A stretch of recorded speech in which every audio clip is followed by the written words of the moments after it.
I said, didn't I was going to do some of this long form stuff. Oh, come on. Oh, the amount of swear words that want to come out of my mouth right now.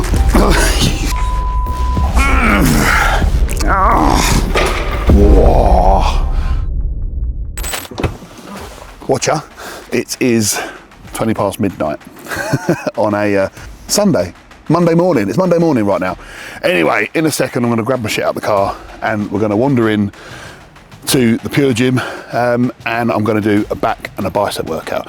The whole idea of this is for me to show everybody, but specifically men in their 40s, in their 50s, in their 60s, with about 3 stone or so to lose, how they can adjust how they're working out right now. Maybe it's going to give them a bit of a incentive, bit of motivation, maybe to confirm stuff that you're doing right now is right, or perhaps maybe to give you a bit of an idea of how you could do things differently. But either way, I'll grab my bag and we'll head off inside for a back and bicep sesh. One of the good things about Pure Gym is I'm looking on the app right now. It tells me how many visits I've had this month, how much time I've spent in the gym. I've done 0 classes, apparently.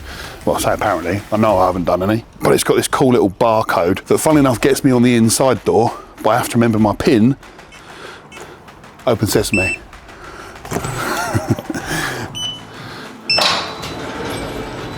Now, just like before any workout, one of the most unsexy things that you don't want to be recording, you certainly don't want to be watching, is me visiting the little girls' room before we jump in there and get it on. I mean, what bloke ever actually really uses the hand dryer? You always come out and do this, didn't you? So enough of me moaning about typical standards. I'm going to go downstairs, do something pretty boring to start with. Obviously going to have a little bit of a warm up, so feel free to skip through this next bit, and then we're going to get straight on with that back and bicep session. Right, now, where I come from, this is called a cross trainer. This is level 1 or level 0, and I'm just going to do it for a bit, just to kind of get these joints lubed up, you know, ready for what's about to happen, and get my heart rate up. If you think of a scale from 1 to 10, when I walked in the door, I'm 1 out of 10. This isn't hard. I want to gradually take myself from that 1 up to about an intensity of 5.5, right? And that's going to come from obviously using the resistance and gradually increasing my speed. So I don't really want to be doing much more than about 5-6 minutes. If you are someone in your 40s, 50s, 60s, maybe you're asthmatic or something like that, you may want to extend that warm up a little bit more and sort of paddle into it. Right, so there you go. 4 minutes, 34 seconds. My heart rate's now up. Now what a lot of people may suggest that you do is to now go off and stretch, and that's not wrong at all. I would only now be stretching the areas that are actually tight, that you've got problems with. For me, for example, I can get quite tight in my chest. It can pull my shoulders forward, give me shoulder injuries and stuff. So if I'm going to be doing a workout using those areas and I know there are problems in that area, then I may well choose to go and stretch that area. However, I've just spent 4 minutes and 34 seconds getting my heart rate up. So if I now stop, like I am now, that heart rate just goes, I've pretty much wasted my time, all right? So do your warm up, get your heart rate up, and then do your best to try and keep it up throughout the session, all right? Anyway, let's go and find in this incredibly busy gym at midnight. See if we can go and find the kit that I want to use, eh? So in a minute, we're going to jump on the lat pull down. Do you remember earlier on I was talking about how my chest can get quite tight and basically just cause like this rounding of my shoulders. That rounding of the upper back is called hyperkyphosis, right? And a lot of us, certainly for guys that drive a lot or we work on computers a lot, our chest's always being used and it pulls our chest up, it pulls our shoulders forwards, creating that kind of a look, right? Shirts end up fitting you like shit and it doesn't really help with the confidence stuff. So what I like to do is just grab this, I put the weight really quite light, in fact almost on nothing, right, and I'll do some external shoulder rotations, okay? So this is working predominantly a muscle called the infraspinatus, and it's just helping to what externally rotates the shoulder. So on top of some of the work we're going to be doing today, it's going to help to pull the shoulders back. This exercise helps to pull the shoulder around, and also it's just another way of just kind of warming this area up a little bit, preparing this area of your body for what it's about to receive, all right? The issue here is if I put loads of weight on there, I could probably still do this, but it's gonna be all like this. It's gonna be all over the place. And you know, actually what am I doing here? Is it more of an oblique exercise, or am I really trying to work that area? After doing, I'm then gonna swap hands, turn around, and then do the exact same thing. Now it's important that this is set at the right height. If that's up here, I may well still be working the same muscle, but I'm going to be working other muscles as well. Likewise, if this is set down at the floor, I'm going to be working parts of my upper traps and stuff, things that I'm not really necessarily wanting to use right now, all right? So I know this because it's a small muscle group that I'm working, that heart rate can feel like it's dropping a little bit. That's all right, but let's just make sure then within that rest time, in between these sets, that I'm doing what I can do to keep active. Lots of guys, when I do my little videos on social media, they poke a bit of fun at my attitude of keeping moving between your workouts, between your sets, sorry. Oh, someone's gonna nick my kit. Well, obviously at 12:30 on a Monday morning, it's unlikely that's gonna happen, but still notice that I didn't go very far. I may have only done there, I don't know, 20 steps in total, but those 20 steps in between every set that I do, this all adds up, right? Adds up over the day, adds up over the week, over the month. Just think of how many steps that equates to over a year and what that could help lead towards in terms of fat loss, even just your mentality, and how this can dictate the mood of your workout moving forwards, you know? If I were to finish a set, I haven't even got my phone on me, have I? I've stuck it in my bag. And in between this set, I stand and I do this. Depending obviously on what I'm looking at, what's that doing to my mind? Is that keeping me switched on? A great expression I want you to think about is working the workout. Just trying to squeeze as much out of it as you can. If you've got all the time in the world, fine, sit, scroll through your phone, you know, do whatever you want to do. Stand still, stare at the wall, whatever. But if you're really trying to get as much as you possibly can out of the time that you're here, and time is a bit of a thing for you, then use the time as best as you can. Over here is going to be exercise number one. It's going to be my lat pull downs. I'm going to start off with wide grip. Now, different parts of the grips here are going to do different things. If I was to talk to you as a 1970s bodybuilder, I would say that by going really wide helps me to build this really wide upper back. But do you know what? You don't have to come all the way out here.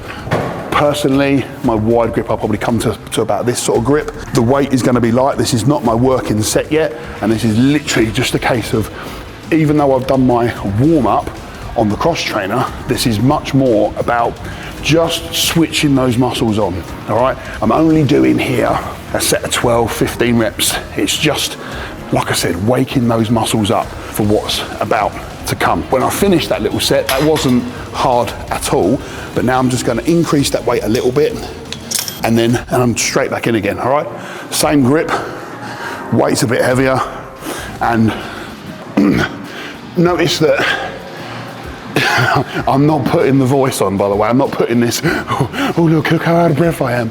I'm just trying to keep this workout a little bit higher paced. I can already feel that I'm beginning to leak a little bit, all right? So that's a couple of sets there.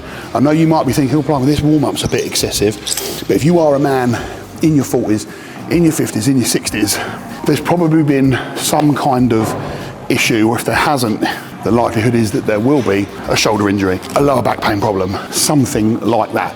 So you would do yourself a favor just to spend a bit more time preparing your muscles. Call it a warm-up if you want to call it a warm-up, but preparing yourself for the actual workout. This is probably going to be my first working set. For context, this was 25 kilos, or 55 pounds for the first. Then it went up to 39 kilos, which is 85 pounds, and now it's 52. Also, these pads, they really help. There's nothing pinning me down. Likewise, so you want to find somewhere in between. That there is right for me. I'm gonna grab hold of the bar, lock myself in. I feel quiet now, and away we go. So what I'm trying to do here is to really activate my lats. So really thinking about my upper back. Now the tempo is always gonna, certainly with the programs that I offer, is always gonna differ a little from week to week. But notice how I'm not leaning back with every rep. That is effectively a horizontal row. What I'm trying to do here is a lat pull down. So I'm just here, I'm limped back ever so slightly. That was probably a bit easy. So I'm just going to increase that again to 66. You can see now, beginning to leak a little bit. The effort levels are there. When I do back here normally, and I'll literally just move forwards and back like this, I'll look at the time and maybe I'll try and keep this to about 40 seconds-ish. I'm sure there's gonna be lots of people in the comments going, oh, that's not long enough rest for muscle building or for gaining strength. We have to look at the rest time that we're training with and how that's gonna serve you. This is about making the best use of the time, trying to burn as many calories as you can within the workout and just get as much as you can out of it. So here we go. So I can feel straight away the weight that's in there. Nice and comfy, feeling locked in. And it's really kind of down for the count of 1 and up for the count of about 3. He's quite realistic here. You see a lot of coaches saying, oh, it's down for 1 and up every time at this speed.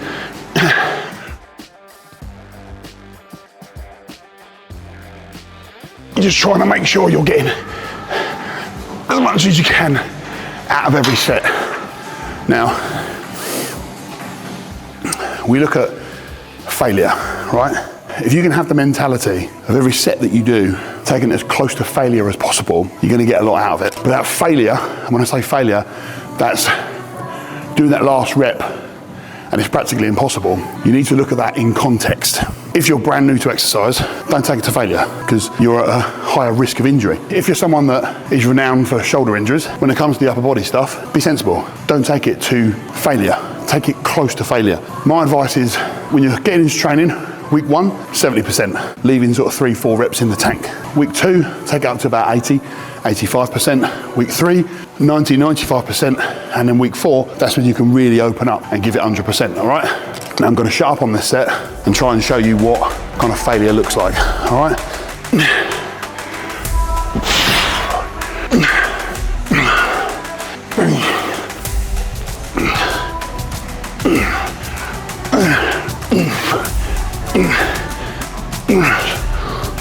Oh, come on.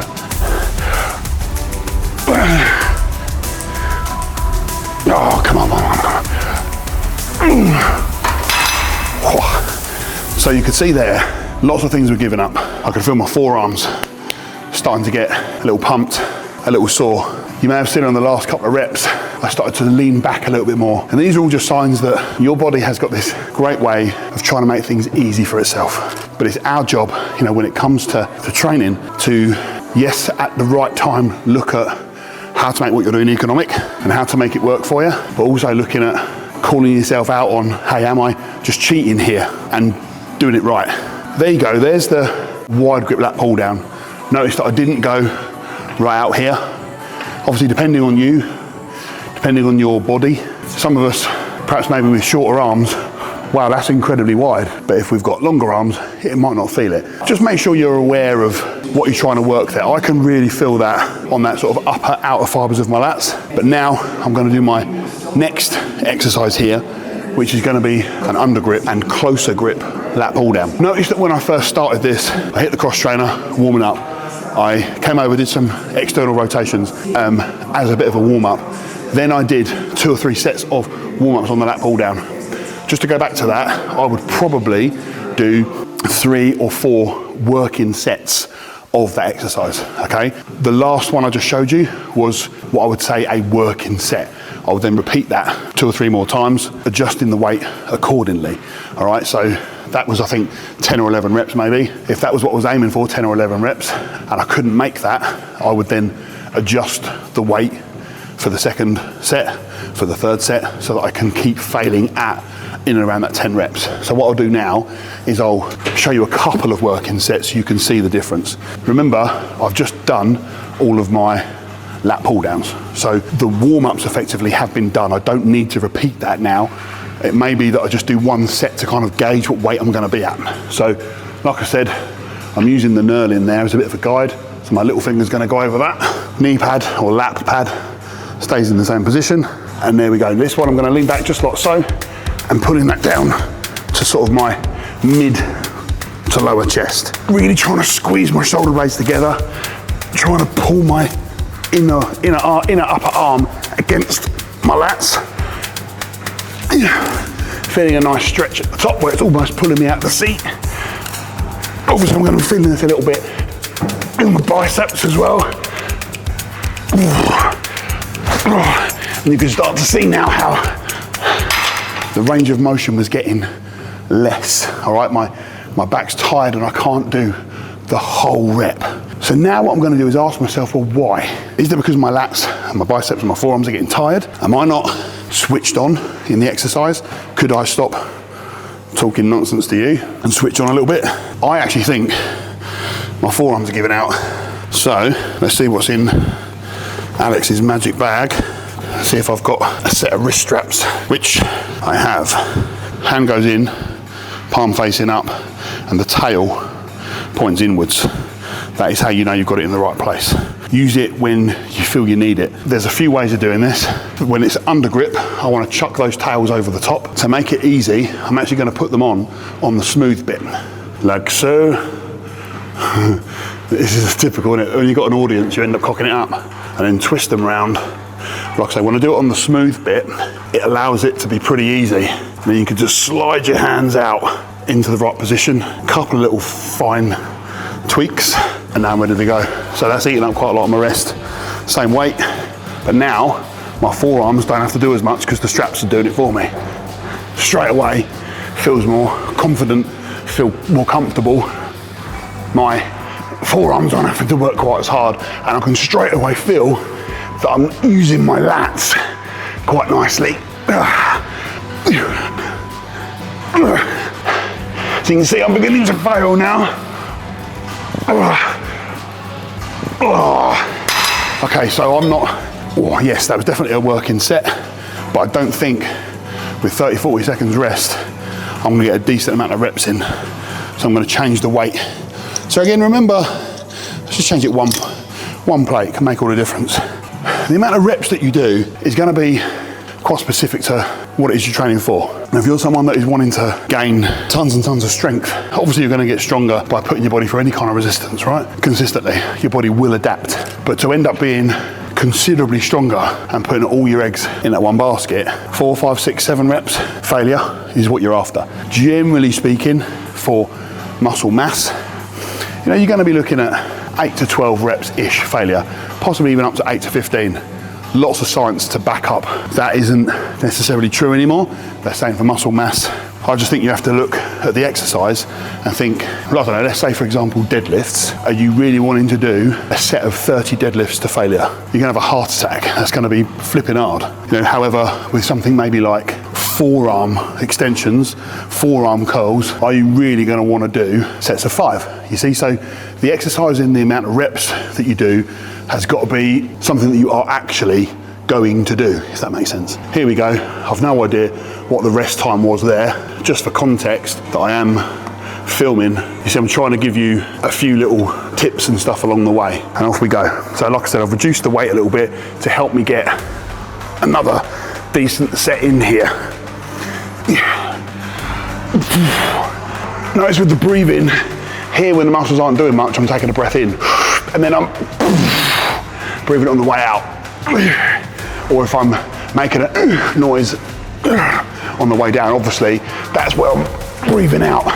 All right, just make sure you're thinking of pulling your shoulder blades back and really trying to feel the emphasis on the lats.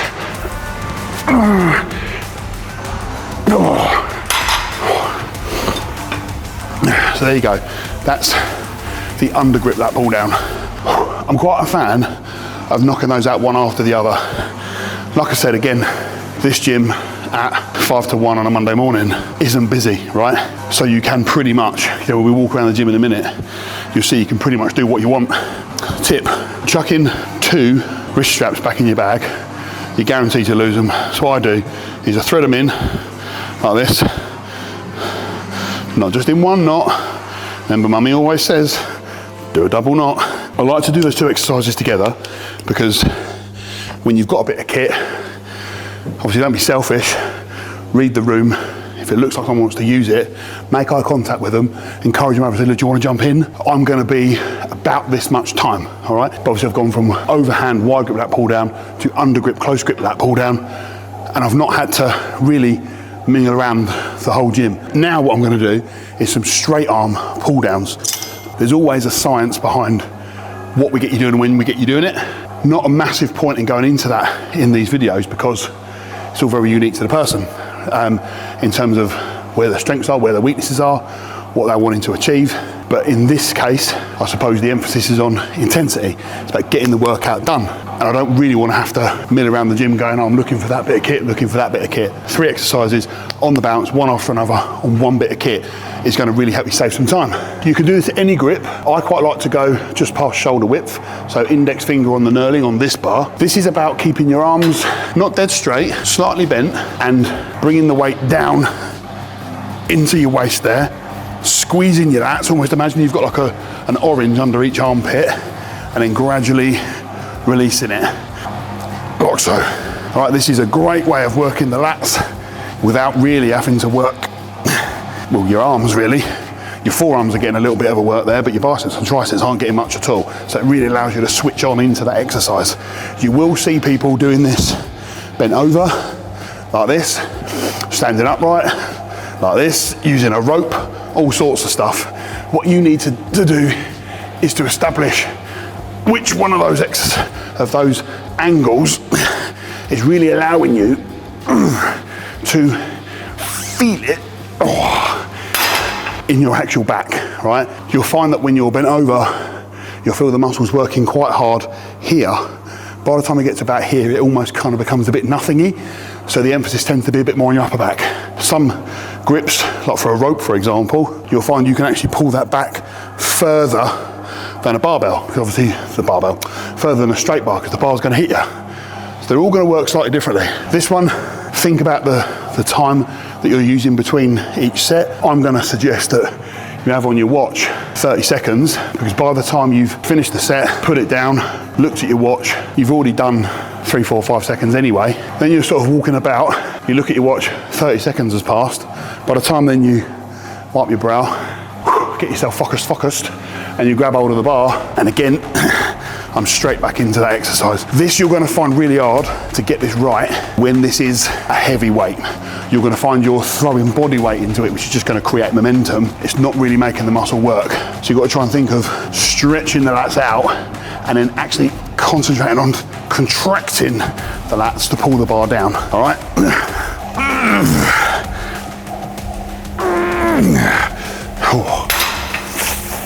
Let's just say you did 3 to 4 working sets on your wider grip lat pull down. Then you did 3 to 4 sets of the undergrip lat pull down. By the time you get to this, your lats are going to be pretty fried. They're going to be pretty, look, let's be totally honest. All right, yes, I'm sweating. Yes, all right, I'm breathing hard. Is this a proper FU hardcore workout for me? No, I'm trying my best.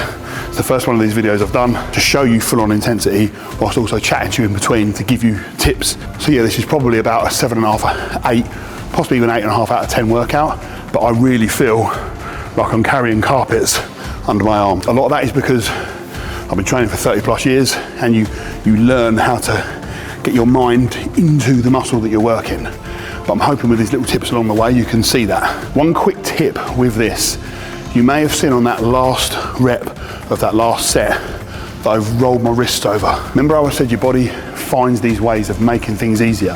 So just to kind of take you through that, all the way through, I've tried to keep my wrists flat. All right, I've tried to make sure that all of these muscles are actually working all the way through. However, when it got really difficult, my forearms went, I'll help you. And they just rolled it down a little bit, sort of moving that bar a little bit for me. So my lats got to about here, and I was like, I can't do it. My wrist went, oh, and you see how that little bit helped? And it just took the pressure off my lats for a second and allowed me to finish off that rep, okay? I wouldn't be doing that every set because your forearm's just gonna balloon and it's gonna be really uncomfortable. The next exercise I'm gonna show you is machine-based. Hadn't really realized it until now. This is a seated row. Without wanting to kind of teach you to suck eggs, the majority of these machines will have what it is written on it. This one is a little bit different, and because of the axis here of how it works, you'll find that to start with, pretty flipping hard because you're really kind of, you know, gravity is not on your side here, but as you kind of get to here, the weight is not really much of a thing. Just like with everything else, you've got to meet yourself where you're at with this and put on an appropriate weight for you in that given moment. Clarity, I haven't used this machine in a long time. I'm hoping that I don't get humbled by by this weight and I don't look silly and oh, can't lift it. So again, get clear on what the outcome is of the workout. Are you here just because you want to burn a shitload of calories? Are you here because you want to build muscle? Are you here because you want to de-stress?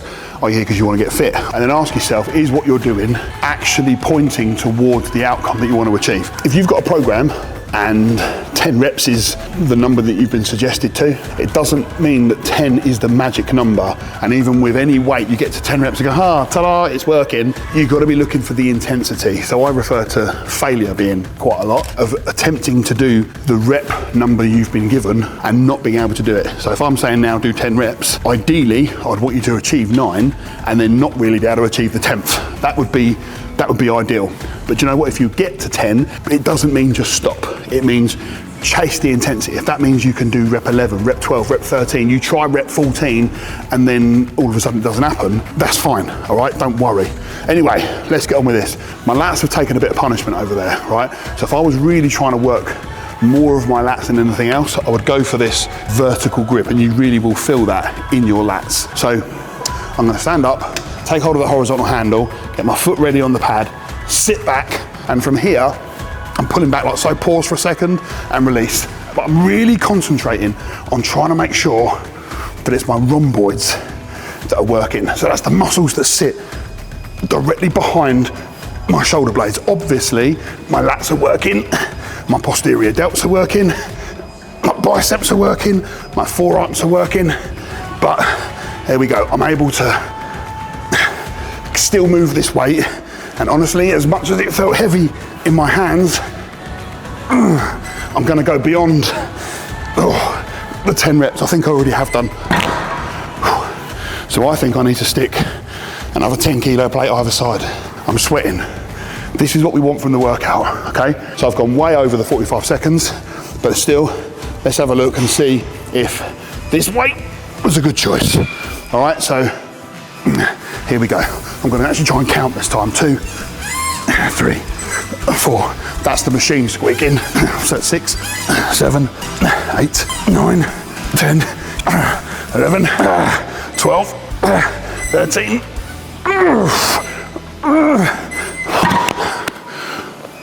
So you could see that 15th rep. It wasn't failure, but the reps were getting a bit shit.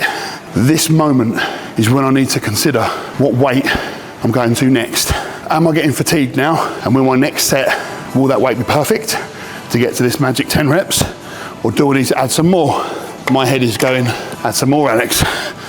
Little 5 kilo, and on it goes. Right. Again, feels heavy when you pick it up. 2.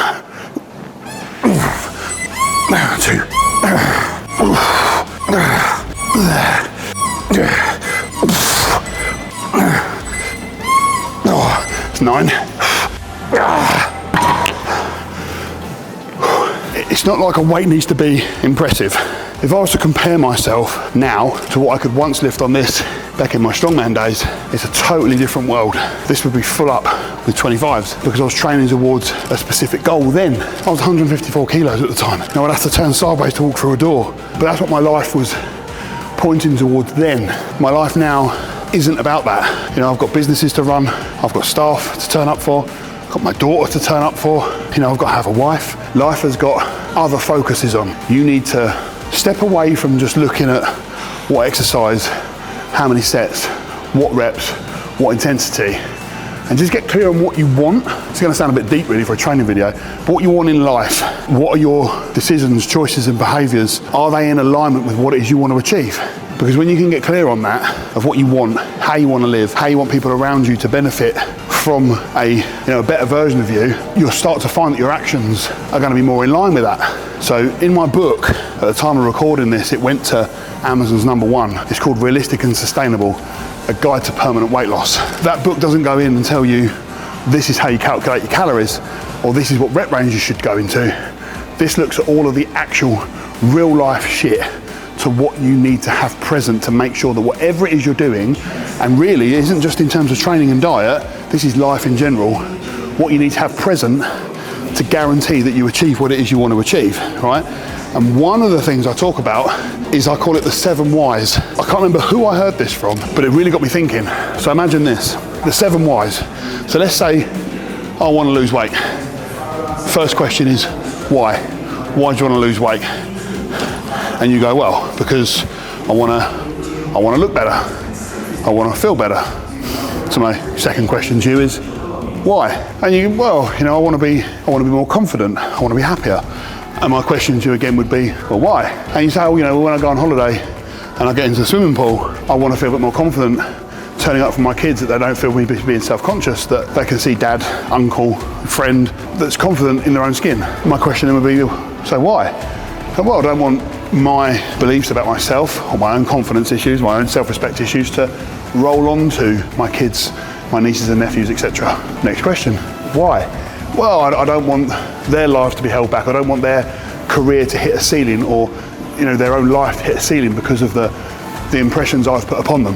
You see where I'm coming from? That why, that can go in all different directions depending on you and depending on your situation.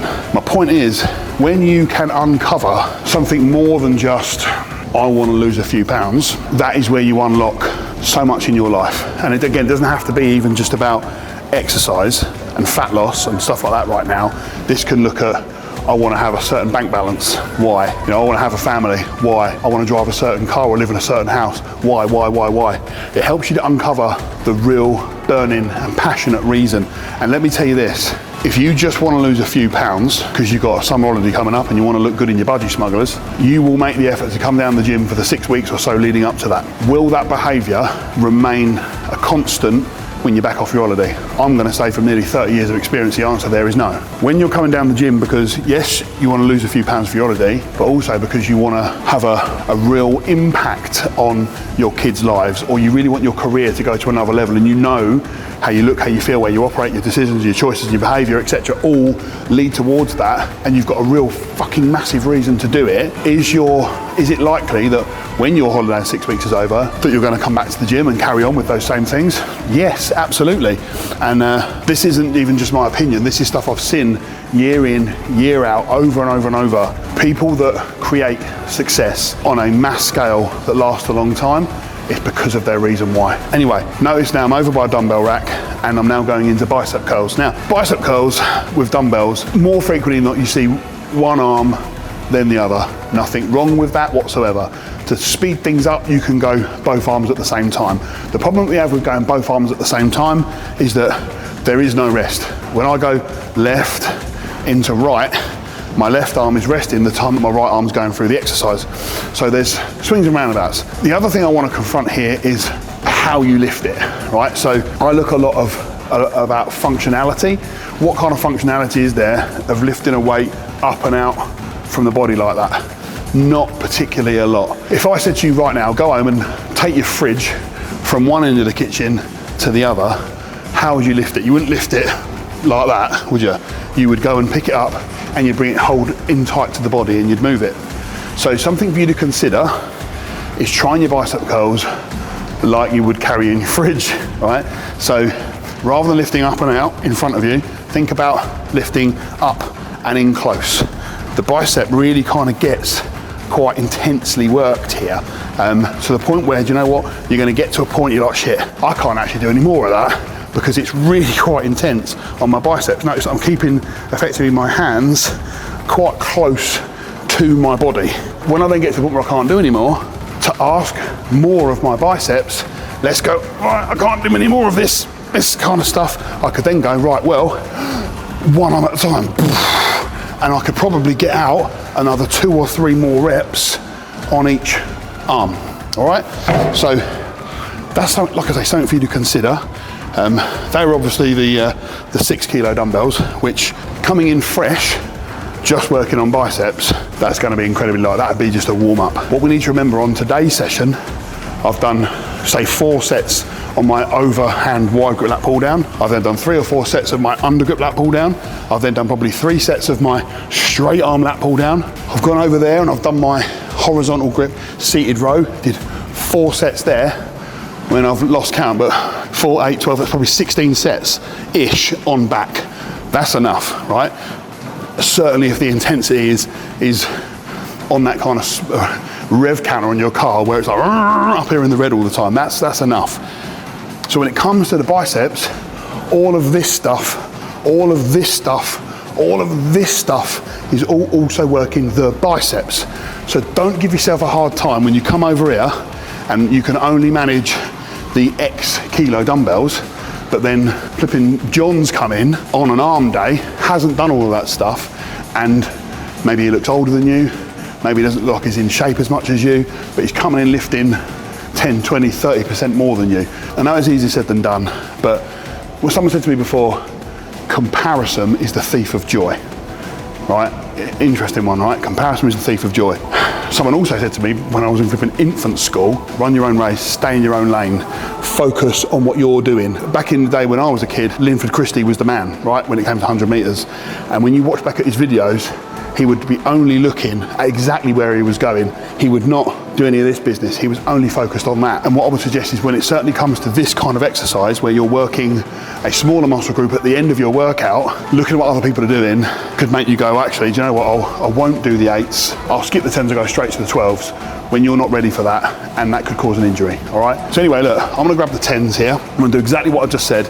I'm gonna do a couple of sets here so you can see me change the weight according to where I'm at. So first thing is I'm gonna adopt this slightly closer grip. Sorry, not closer grip, this closer movement. So rather than coming out and in, I'm gonna try and keep these in a little bit more. It is gonna involve me kind of leaning over ever so slightly rather than standing up straight. No real massive benefit. It just feels a little bit more natural for me to do this. It's meaning that I'm kind of taking my elbow back slightly when I'm doing this, but Jesus, I can really feel that my shoulders aren't working that much as where they would be on that typical kind of curl. And I'm really feeling the intensity, quite nice, in my actual biceps. Jesus Christ, it's been ages since I've done this. Right, that'll do.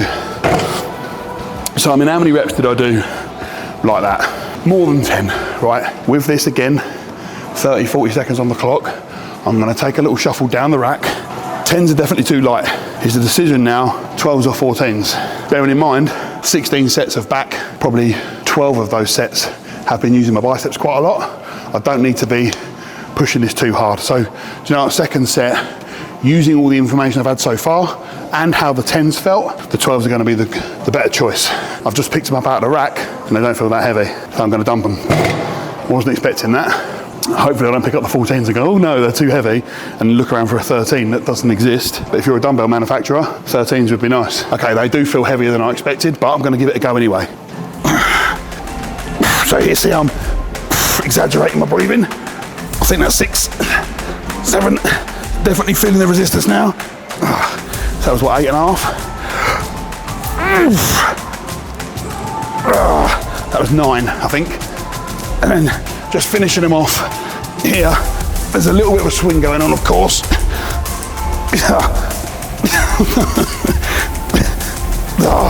And then look, notice how it was getting to here, and there was just nothing to take that further. I think I made the wise decision there. I went from the 10s. I'm sure if you rewind, I was in a bit of a conundrum which to go for. I'm glad I went for the 14s, because you know what, in future, when it comes to, obviously I would be recording, right, what I'm doing. In future, when it comes to me doing this same back workout, and I came over to the biceps, I'd have the evidence, right? I don't need to go with the 10s. I don't even need to entertain the 12s. I may do a couple of reps just kind of warm them up. I'd go straight in on the 14s. And probably then, over 2 or 3 weeks, those 14s would very quickly evolve into the 16s. That then has quite a significant impact on the size, the strength, the stamina, the calorie burn from what I was doing over here, titting around with the 10s, when actually my ability level is the 14s, 16s, etc. So that's something to really kind of take away from this. So I'm going to move now over into the last exercise for biceps. Because I've done so much on back, like I said earlier, wide grip lat pull down, under grip lat pull down, not so much the straight arm pull down, but certainly the seated row. All of these are also working the biceps. The biceps are actually quite a small muscle in comparison to your massive back, right? So that they're not gonna need as much workload on it, right? So the dumbbells there, on the curls, I'd probably do about 4 sets there. Certainly if I'm in one of those moods where it really feels like, I'm hoping you can understand it, where my mind really is in that muscle and I'm really feeling that connection. And I do honestly think that from coming away as much from doing these standard curls, I'm bringing my arms in front and you come to here, you will really feel that quite nice and intense in the bicep itself. So 4 sets of that, or 3, is gonna be really sufficient. Now what I like to do at the end of the workout, and it's not like this is the case with every session, I like to change my workouts every single time, is to come over to this, which is the preacher curl. Now, you can adjust the seat height on this, but ultimately, this really allows you to isolate the exercise. Now, when your biceps are already fried, well, you know what happens, right? When you're doing bicep curls ordinarily, and your biceps go, oh, I'm really tired. Remember I said at the beginning of the exercise, we do the lat pulldowns, how you can start to kind of rotate the body to help you do it. Your mind automatically wants to find an easier way to do something. So what we need to do is to go, actually, no, I want to find a way to make this harder. So when it comes to bicep curls and your biceps getting tired, it's at the end of your workout, it's really easy to start swinging. So how much of this now is bicep curls, or how much of it now is legs, hips, abs, you know, a bit of extension going on in your back? The biceps aren't actually doing a lot, you just think they are because they're screaming at you. So using a preacher curl allows you to switch off all of this cheating stuff and allows you to isolate the exercise. So you can just grab a dumbbell in one hand and do this. Now, there's not really much I can do to cheat apart from grab the other hand and lift it up. This particular pad has obviously got facilities there where you can put a bar in there, right? And you can go like so. Okay, obviously adding more weight or doing whatever with that. However, I'm going to show you something upstairs which I really like, and I really like to do as a bit of a finisher. So I'm going to show you a drop set on a bicep curl machine or preacher curl machine. So it's basically the exact same as what you've got there, but it's a machine and the weight's amended on a pin, so it's really quick. Ta-da! We have teleported up the stairs to the upstairs of this Pure Gym to it's called an arm curl rather than a preacher curl, right? So you see what I mean here? You've got the pin loaded stuff here. Now I may be teaching you to suck eggs here, but this is great for lots of different methods of training, but for this in particular, drop sets. What I'm after now is just trying to push my biceps over the edge a little bit, just really challenge them. So this isn't something I'd say for you to do every single session. I'm just going to test the weight. So I'm going to sit down, push my armpits into the top part of the pad there, and then just test the weight. This feels incredibly light. Obviously I can do this single arm if I wanted to. That feels incredibly light. I'm definitely going to smash it through those 10 reps. I'm going to do what we call a 3-weight drop set. So I'm going to pick a weight to start with that I can do my first set or first part of the set relatively well and get to the 10 reps-ish. So I'm going to just have a bit of a guess right now and say it's going to be around there about 36. Now the idea here now is that I can do that first 10 reps, not really manage anymore. And then instantly, this is why it's quite good if you've got a training partner, for you to put the weight down and have that weight change to something lighter that you think you can just about do another set of 10 reps. And again, for the third drop, same thing. Get to that point you can't do anymore, put it down, and then make it again that little bit lighter. So effectively you're doing 3 sets in one with 0 or as close to 0 rest. All right, so that's the idea. So I'm going to run you through this. First of all, I'm just going to check that I've got the right starting weight. Okay, again, feels a little bit easy. I want to put that up to 45. The great thing of doing this with the training partner is when you're in that moment where you're feeling this, shall I call it pain, discomfort, burn, intensity, whatever, your mind is likely to go, oh no, I better choose something lighter. A spotter, a friend, this is an opportunity for, quite frankly, for you to try and be as much of an arsehole as possible to your friend, likewise, by selecting what you know is the right weight for them, because you're not emotionally attached to what's going on inside the muscle, right? So let's just give this a go. If I've got the right weight, I should just carry on with this, all right? Right, 2, 3, 4, 5, 6, 7, 8, 9, and just because I've hit 10 doesn't mean it's failure. 11, 12, 13. Oh, come on. 14. Okay, there's nothing more there. Oh, so as quickly as I can, I'm going to take it to a weight I think is appropriate.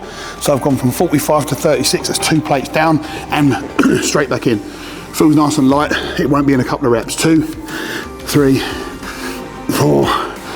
Oh, the amount of swear words that want to come out of my mouth right now. So that's 6, 7.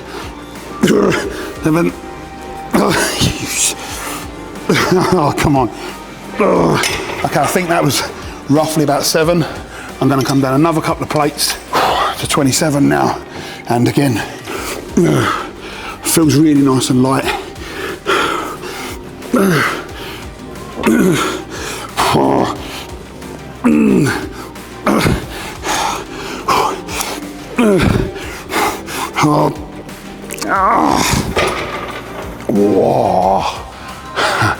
Okay, that is a drop set. My arms right now are just full of blood. So look, in my head, I was gonna do 10, 10, 10. That's what my intention was. But you've got to choose the weight to change in a split second to chase the intensity. In hindsight, if I was to go and do a second set now, maybe my first weight of that drop set would be maybe a little bit heavier than 45. Maybe it would be 50, would 5 kilos be too much, which is then why I can slide on or off what's appropriate here to make the incremental jump, right?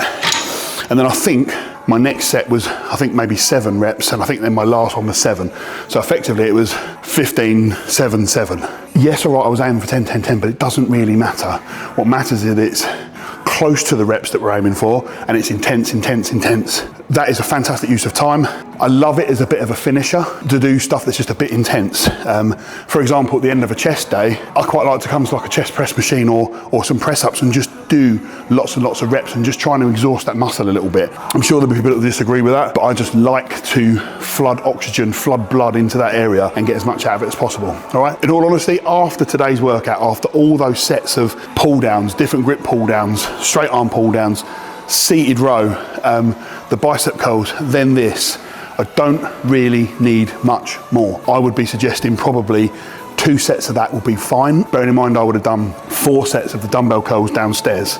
So I don't really need much more. What I'll be doing now is heading over to one of the cardio machines, probably the rowing machine, or probably as I started with the cross trainer.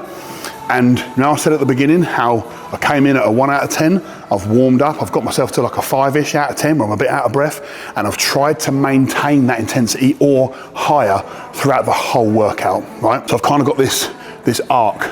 Now I want to bring it down the other side and try and get back to my car in a similar state to what I came in at. You know, put some different music on, something a bit calm, get on the cross trainer, and where I kind of work my way up from level 1 to level 15 or whatever, and from going slow to going quick, I want to get back on there, meet myself at this level of intensity, so maybe get on there at level 15, nice and quick, gradually start to slow myself down, gradually start to bring the level down, and eventually get to the point where I feel like I'm recovering a little bit. Then there's, you know, the discussion of a stretch routine, which of course is really, really important for everybody, especially men in the 40s, 50s, 60s, and I'm going to do a whole separate video on how to stretch after a back and biceps video, how to do a comprehensive stretch after a workout, and we'll even go in and do some videos on, you know, what to eat before a workout, after a workout, and all sorts of food stuff in between. But look, that is a very simple, straightforward workout. You know, apart from the preacher curl drop set at the end, there's nothing in there that's kind of really out there and outrageous and weird and all the rest of it. I'm just hoping that you can pick up from this video, if you are a man that I coach in your 40s, in your 50s, in your 60s, that's got 3 stone or more, so 40, 42 pounds or more to lose, that the focus here needs to be, number 1, getting through the flipping door and getting shit done, but also chase the intensity. There wasn't really many of the things that I did today where I was nosebleeding, being sick, passing out, vomiting, all of this kind of stuff. It was all just a case of taking myself close and what's appropriate for me in that moment. Hoping that helps. Just ever so quickly before I go, just take yourself back to what I was saying earlier on when I was at the dumbbell rack about asking yourself why and how I talk about the 7 whys, and establishing what your actual real reason, your real motive is for doing this in the first place. If you are just looking at the end of your nose for short-term gratification, short-term vanity-based goals, good for you, that's great, you've got something to train for and a reason for getting off your ass and getting in here, but is that reactive behaviour going to be what's actually going to work? My book goes into detail. This isn't a plug to buy the book. The book isn't expensive anyway. What is it, like 12 quid, 13 quid? But it gives you the kind of the blueprint of the things you need to have present. All right, so you can watch videos like this all day long. You can have the greatest workout in the world, the greatest workout plan. You can have the greatest nutrition plan ever created by man. But if you're not doing it, it really makes piss all difference, okay? So I'm hoping this is fine. You're finding this quite motivational, and you're going to pick some things out that you can try. But just remember to address the structure, the routine, the process, the discipline that you've got, and not rely on things like motivation, because motivation comes and goes like a fart in a car, doesn't it? It's 1 minute it's there and it's intense, and then the next minute it's gone. Hoping that helps. Now, obviously, I wouldn't be much of a YouTuber if I didn't say, hey, subscribe, hit the notification bell and all that stuff. If you like this stuff and you think this stuff can add to the pie that's going to lead you to be where you want to be, then obviously subscribe to it, or at least make a note to just come and have another look, have another watch. If you don't. But remember, the videos that I put out here aren't for the guys that are taking tons of steroids and want to be the next Mr. Olympia. If that's you, fine, crack on, there's loads of other stuff out there. These videos aren't for, really, they're not specifically aimed for women that want to gain muscle, or, they're aimed at men in the 40s, in the 50s, in the 60s that have got 3 stone or so to lose. Maybe you are totally new to exercise, or maybe you are returning to exercise, and it's about meeting yourself where you're at, chasing the things that matter, creating a system, a structure and a routine that's guaranteed to work. And if you want to inquire about what it's like to have the guesswork taken away and to make what I've done today ultra specific to you, to your life, to your wants, to your needs, to your musts, then obviously you can find me. I'm on every social media platform. Type in my name, go to the messenger, send me a message. Tell me what your biggest struggles are right now, what your biggest challenges are right now in regards to your health and fitness. We'll have a chat, and if you're a good fit for us to work together, then let's get on it. If not, no big deal. Anyway, I need a big drink of water, and I've got to take a drive home. So I'm hoping this helps. Guess what? It's been emotional. Peace out.